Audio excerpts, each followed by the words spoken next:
Lots of interviews in the last days with the promo of the album. Oh, Very busy, I guess. oh yeah. I mean, the label has been trying to kill me with interviews. I've been having really hectic schedules, and and also it seems like people have a lot of questions to ask. So I've been kind of running late on the interviews, and it's about half an hour for each interview. So when one interview is lagging, then Yeah, yeah. I start the next one 10 minutes late, and at the end of the day, I'm an hour late. So it's been difficult. I had to reschedule a lot of interviews, but I shouldn't complain. I'm glad people are interested. Yeah, that's the proof that people are interested in this new album and this new project. Yeah, I'm really happy about that. Okay, and let's talk about this new adventure, first record. Can you explain a little bit about how it started, how the members joined the band with Tommy, with Ken, with Darby, and how was this joining of the members and just the thinking of the project, the album? Yeah, me and Tommy met previously when we played on a project for called Key of Hearts in 2017. And that was just a project. Actually, the label approached me and asked me if I wanted to play on a Tommy Hart solo album.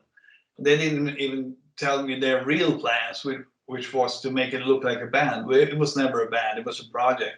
Having done that, me and Tommy said we should go on and create a real band. And the first time I met Tommy in person was when I played with Kee Marcello band in Milan, in Italy, at the Frontiers Rock Festival, and that's what we got to hang, and he got to meet. He already met Ken, who was playing the bass on the Key of Hearts record, so he got to meet Darby Todd, the drummer, and the four of us, could just hang out for 2 days talking about music, dreams, and all that stuff that musicians have to do when they're bonding.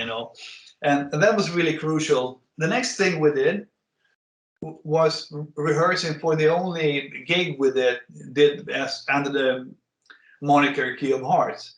But the band was actually out of this world, but we didn't have the name yet. So we were rehearsing in Gothenburg. Tommy flew in from Berlin to Gothenburg, Sweden, and Darby from London.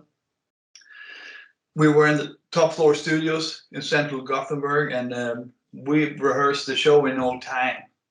And then we had lots of time over. So I asked the guys, I have 3 demos. Do you want to listen to them? Maybe we can record something new. And they said, wow. And they listened back to it. And the demos I had done already was Twilight, In a Million Years, and Lighting Up My Dark. So before the day was over, we had like 3 songs that we then finished off and had mixed. I mixed the first versions of them actually, and they are the bonus tracks on the album, my very first mixes. But this was really important because then the manager has something to show labels and stuff. Anyway, we decided we didn't know where to go really, so we decided to do a crowdfunding campaign. We manufactured the vinyls and CDs and all that in different colors and variations. And did a very successful crowdfunding campaign on Indiegogo. But as soon as the Japanese heard about this crowdfunding campaign, they said, wait a minute. Japan, always Japan. This could be something for Japan. And so then what happened was a bidding war started in Japan. It started with a couple of labels, and in the end, JVC Victor were the victories, had the victory in this bidding game.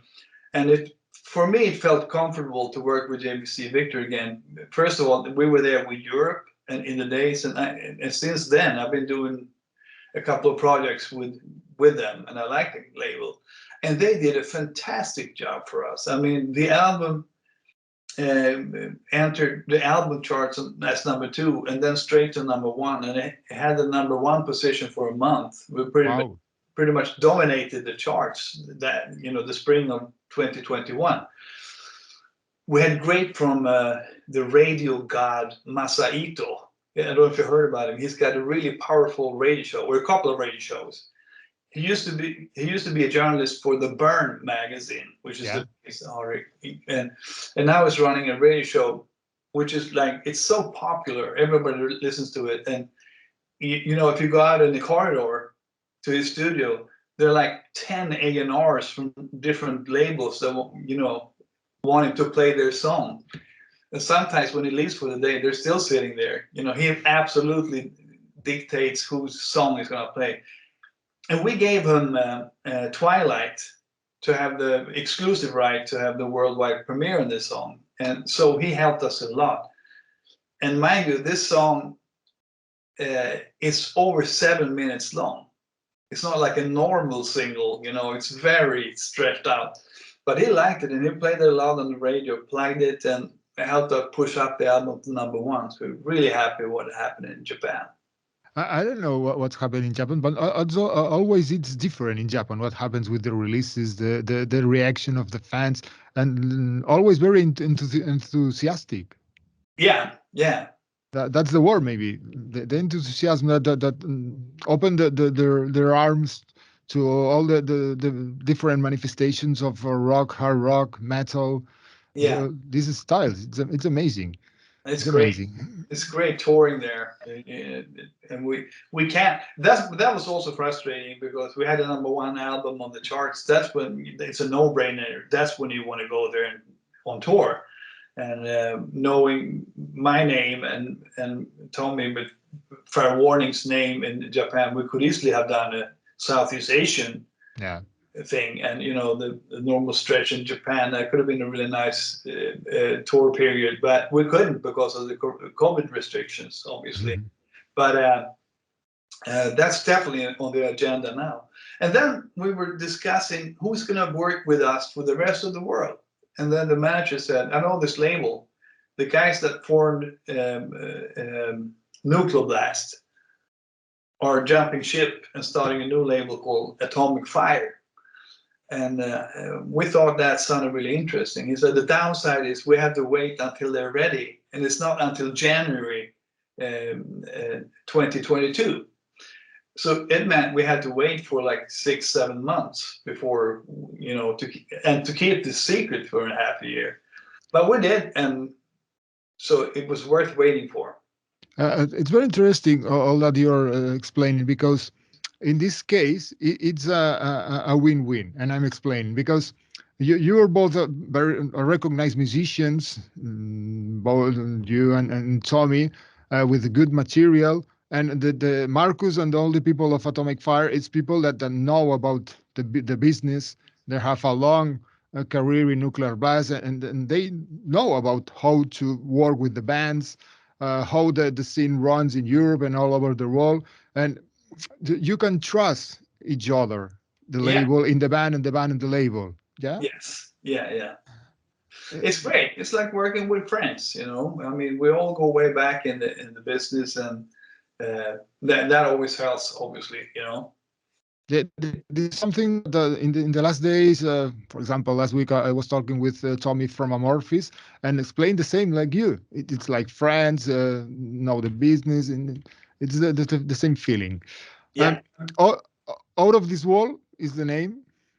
I'm sure that you answer these questions a lot of time. Any relation with Europe Record? Oh no, it's a complete coincidence. No, what happened was, I mean, obviously, I've been talking about this for years, you know, and my publicist in England said, you need some recognition. You need something that tells people what this is. What is the music? What are you doing in this case? You've been doing so many different things, Kee. What is this? And she, for a moment there, she suggested that I would call the band Kee Marcello's Europe. But I hate that kind of shit because there's only one Europe, and I don't want to be Europe. I don't want to be in Europe, and I want to have nothing to do with them. I had my time in Europe. I'm really proud of that, but that's over. There's a time for everything. But then, so that's ridiculous. I remember in the 70s when there were 3 different The Suite. Yeah. That's just horrible for the fans. You know, which one am I going to go to? You know. They had to choose a band to go and see live. So I'm totally against that. And I know there's still like 2 different Saxons and 2 different Yes and all that. And I remember 2 different, with the band of Tracy Guns. Yeah, LA Guns. Yeah, Yeah, different versions of elegance, and people are very confused about these kind of things. yeah. What's happening here? You know, I don't like that. But then Tommy was talking, because this is back when the album just before it was released in Japan, and it was exclusively released in Japan back then. Um, he spoke to a friend of his in Japan. Obviously, Fair Warning had a great career in Japan, and he said, "Why don't you call the band Out of This World? That would be a good recognition to the whole, you know, had a ring of recognition to the band name." First of all, it's definitely Kee Marcello's break in Japan. That's when Kee became a household name in rock and roll Japan. And two, it wouldn't be much different from when Ronnie James Dio was singing in Black Sabbath. And for legal reasons, they couldn't call the band Black Sabbath. They would have been sued by Sharon Osbourne to start with, you know. And so they chose to call the band the name of the album, Heaven and Hell. Heaven and And hell. Yeah. I thought of, yeah, I dig that line of reasoning, and there it was, Out of This World. Mhm. Talking about you mentioned a little bit previously about the composition, but I guess you work together mostly, and not each member composed separately. Well, on this album, I did everything, Yeah. music and lyrics, and it has partly to do with my crazy inspiration, because when I had these three songs, then we knew exactly what kind of album we were looking at, and I just kept writing, and the other guys just made sure they kept me going, you know, as long as I had inspiration. So I wrote everything on this one, and as you probably know, In a Million Years is a song. It's an old song that I had in the pipeline for many years. And what you might not know is that Not Tonight is a song that was meant for Easy Action back in 2007, I guess. That an album that never happened. So and I wrote that one together with the drummer and the singer of Easy Action, and decided to try it out in this situation. But the other 8 ones is just I did the music and the lyrics. In the future, I'm sure we're going to be more. I mean, in the same room when we're composing and doing stuff, it's going to look differently then. There's a lot of stuff that happens during COVID, you know. We were so lucky we could cut all the basic tracks together, being in the studio as a band. But then it shut down, and it was really close that Darby ended up in quarantine when he came back to England, because they closed it down, you know. But he just managed to do it, and after that we could finish off the album in our separate studios. Tommy did all the vocals in Berlin in his studio. Me and Ken in our studios here in Gothenburg. And then we had an American, yeah, of course, Don Airey from Deep Purple is playing on 4 songs. He did his parts in Britain. There was no way we could get together. You know, it was no way to take a plane to England or anything like that. We couldn't even leave the house. It was COVID days. That's something that a lot of musicians are talking about in the last months, and explain me that in the times that we are closed and locked down in our homes, there's more chance to communicate and to talk with each other, and that this is something positive with technology. That a lot of people are explaining that technology maybe are killing some way of do things, or but on the other hand, it's more easy to communicate and work, and also are explaining that usually musicians in these COVID times have more time to work in the albums, because there's no chance to touring. Right, exactly. Yeah, that's a good thing. Definitely. I mean, I got to concentrate on the production and arrangement and writing, obviously, in a different way that I would have otherwise. And that's possibly the good thing about COVID, you know. Yeah. But now I'm so glad it's lightening up, because 2 days ago here in Sweden, all the restrictions are gone. No That, masks. no, nothing. Same in Britain, Finland, Norway, Denmark, I think. Denmark. Yeah, I think it's on its way in Germany as well, isn't it? Yeah, I think that's the way that we will see this in the future. All the restrictions are gone, and most part of people are infected. Okay, that, this is the end. And something similar are happening here because inside the buildings and in jobs are still the mask, but outside it's completely without mask. Yeah. We will see. So talking about the songs, in my opinion, guitars have a strong presence in songs like the Warrior, for example. But keyboards also have their part in others, like you mentioned previously in Twilight. What do you think about this balance? Because there's a lot of guitar and keyboards during the album. Yeah, I mean, I always like that mixture, that nice marriage between guitars and keyboards. And when I write, I arrange keyboards. I write a lot of songs on keyboards and play them. And I sort of take turns between guitar and keyboards when I'm in demo mode. You know, I try to find the places where they can collaborate. And sometimes it gets keyboard heavy and the guitars back off a little bit, and vice versa. So you get this conversation between the keyboards and the guitar. I always love that. I mean, like back to the times of early Styx and Kansas and Rush, even. I mean, I always like that the combination of guitars and synthesizers. And I do all the keyboard playing except those 4 songs. I do some keyboards on those as well, actually. But on 4 songs, we have Don Airy playing the keyboards. And I really enjoyed to arrange the music around that combination, guitars and keyboards. And I think actually rock fans or metal fans are not, maybe the word could be afraid of keyboards as in the 80s or in previous years, because every heavy metal or rock fan listening a keyboard, come on, this is not for me. People Right. are more open-minded. I am more open-minded with this right now. Yeah. What I've been missing in modern metal and rock is people are afraid of synthesizers. I fucking love synths. I mean, Really? Do you think? Yeah, really? well, at least the way I use them, nobody uses them that way anymore. People use it. They try to do like samples and try to get punchy stuff, but I think most of it sucks, to be quite honest. I like a really nice fat, like a Juno or a Juno sound, for instance, or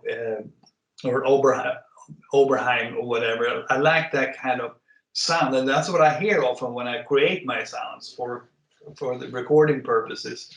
Then I go back to listening. I want to have that sort of sound, and then you try to tweak it until you get what you want. I think it's a forgotten thing in rock and roll. We got to find our way back to some more synth heavy stuff. I mean, everybody's using like piano and those regular things, but you can do so much fun stuff with synthesizers. I agree with the synthesizers. Not a few bands use it. It's true. It's true. Yeah. Thinking about it. Talking about for example, about Tommy, he's an excellent voice for this style of music, don't you think? Oh, amazing. He makes everything come alive. He's a completely limitless singer. He's the only singer I ever worked with that complained about some notes being too low. The high notes being too low. Because I mean, you very often you have to be very careful with what the range is. You gotta know what the singer's highest note is, and but it doesn't matter what I give Tommy. He can do lower and he can do higher. He's totally limitless. It's amazing to work with a guy like that. I can imagine for a composer knowing that the guy or the woman that sing their compositions has no limit. You can it's amazing for to compose in this way. Yes, the sky is the limit. It's out of this world. Okay, great. Yeah. Uh, I would like to ask something about the past because you were in two albums we mentioned of Europe, out of this wall and Prisoners in Paradise, and as everybody knows, the band plays songs live of these albums since years ago. What do you think of John Norm's solos of the songs that you play? Because usually plays basically the same that appears in the album. Yeah, oh man, I mean, it's absolutely horrid, isn't it? I mean, he doesn't know what the fuck he's doing. Don't get me wrong, he's a great Yeah. guitar player, but he knows fuck all about what I'm doing. He doesn't have a clue.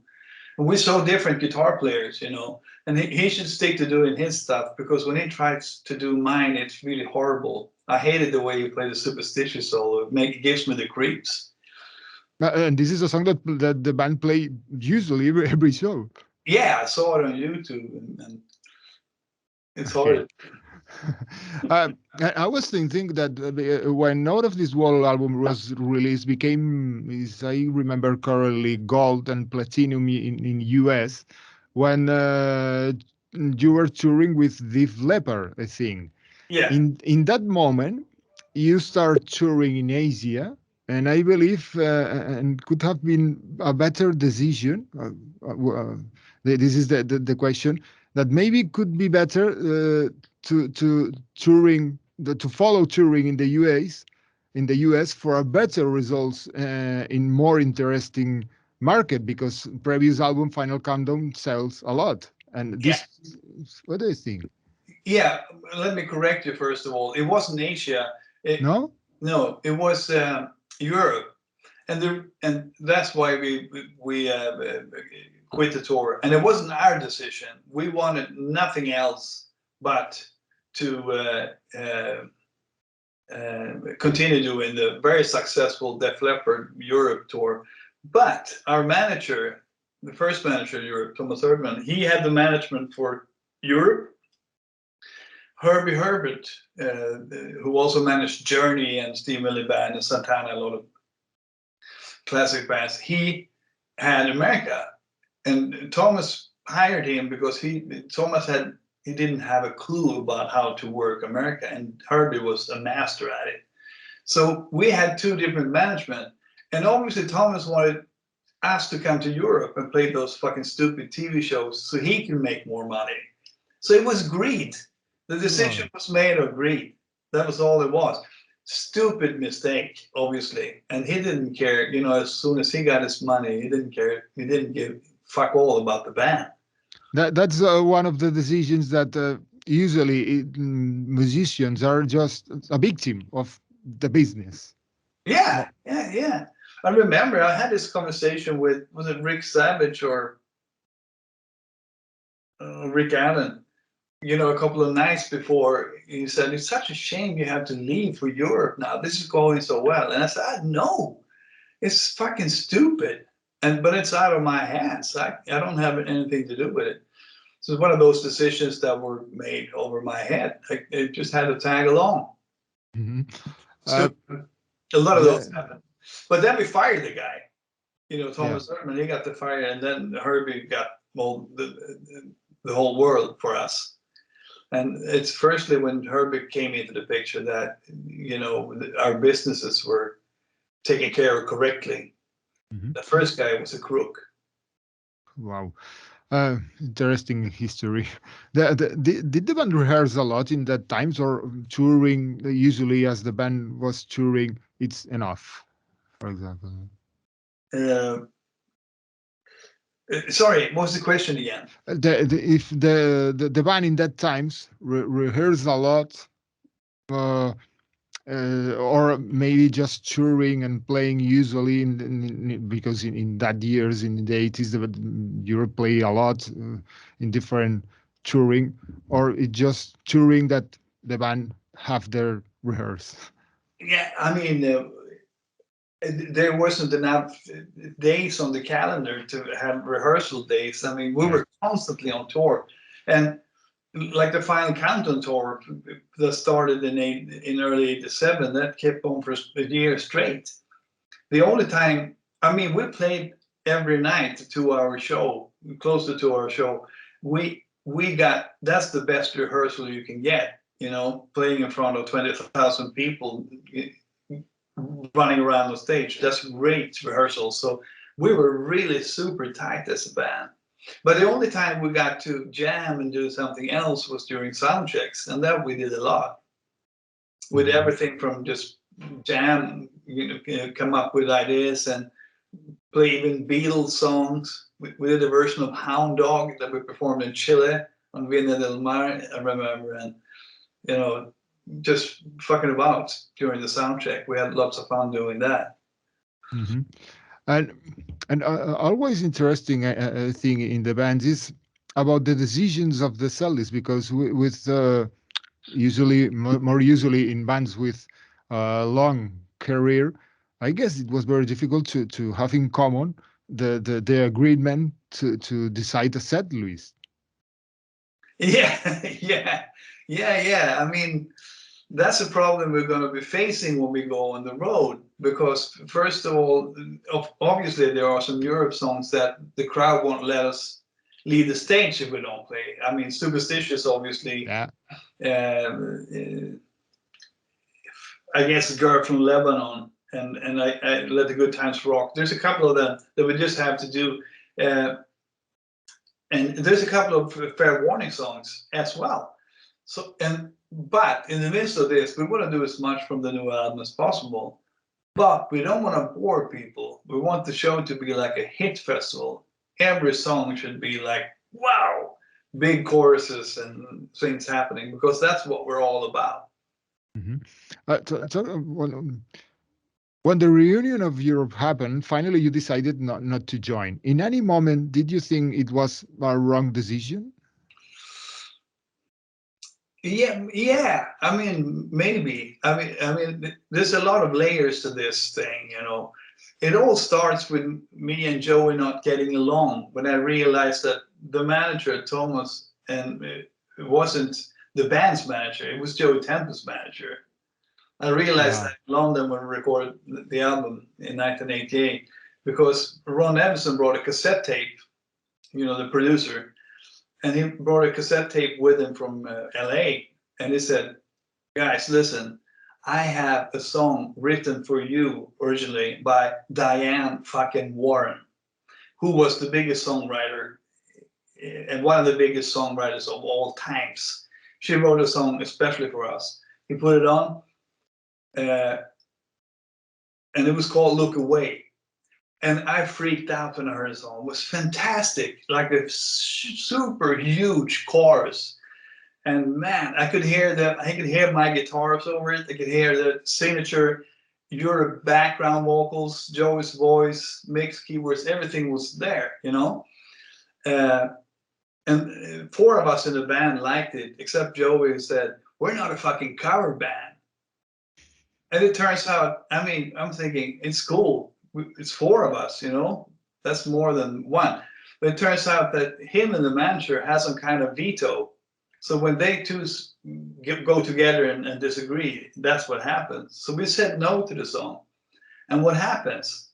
Ron Evison takes the cassette and brings it to his next production, which is Chicago in America. They record this song and get a #1 hit single on the Billboard charts, wow. the Billboard 100s. And it's not only a really #1 hit song in America and a lot of places in the world, it's also the biggest song in Chicago's history.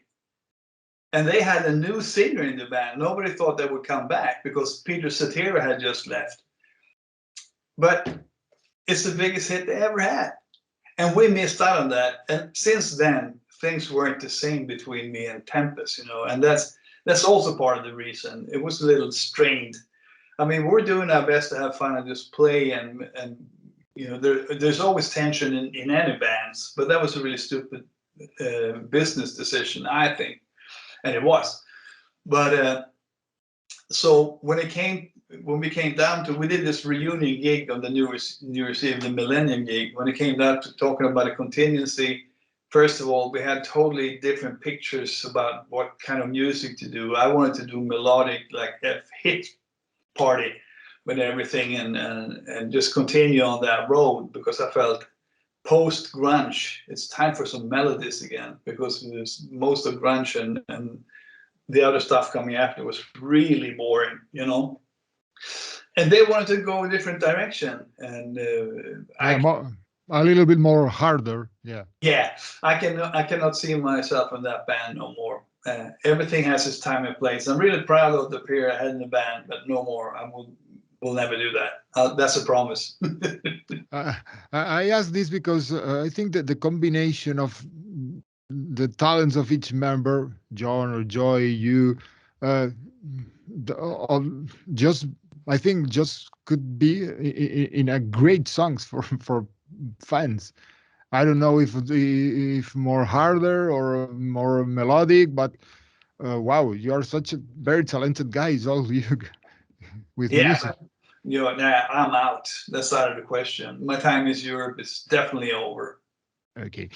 Any plans returning to your career? Any plans for a future solo album? Shine On was the first, or maybe Kee Marcello's K2? Yeah, well, I've done 5 solo albums, and the last one being Scaling Up in 2016. And now it turns out I have a hit in the makings in Europe, in the EU. I'm currently number 10 on the, I think it's number 9, I think it is, on the German charts. I'm on the British charts, Sweden, Denmark, Belgium, and actually I'm on the bestsellers list on Amazon for GAS, Germany, Austria, Switzerland, with this song called "Don't Miss You Much."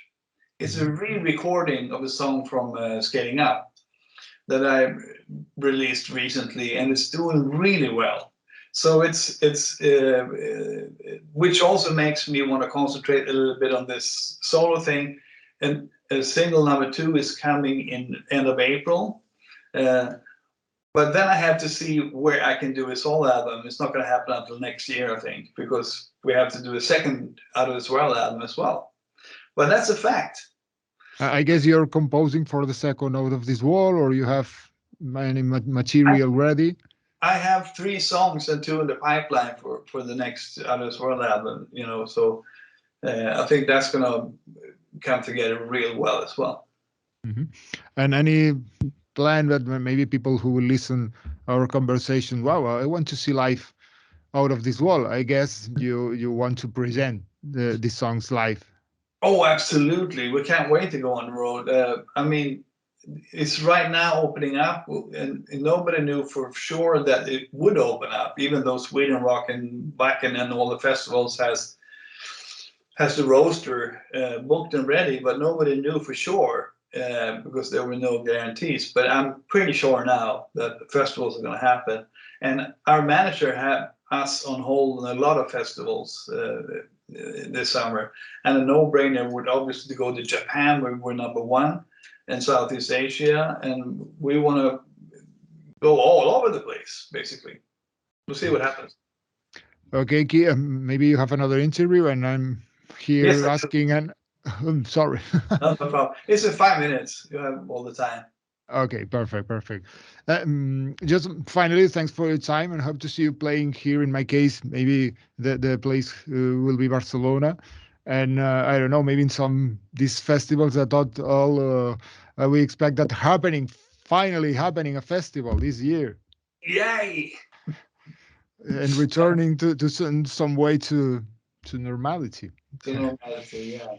Thanks for your time, Kee. Very Thanks for having me. Thanks for a great chat. all the luck with the new album and the tour. And okay, Kee, thanks for your time. I Thank appreciate you. it.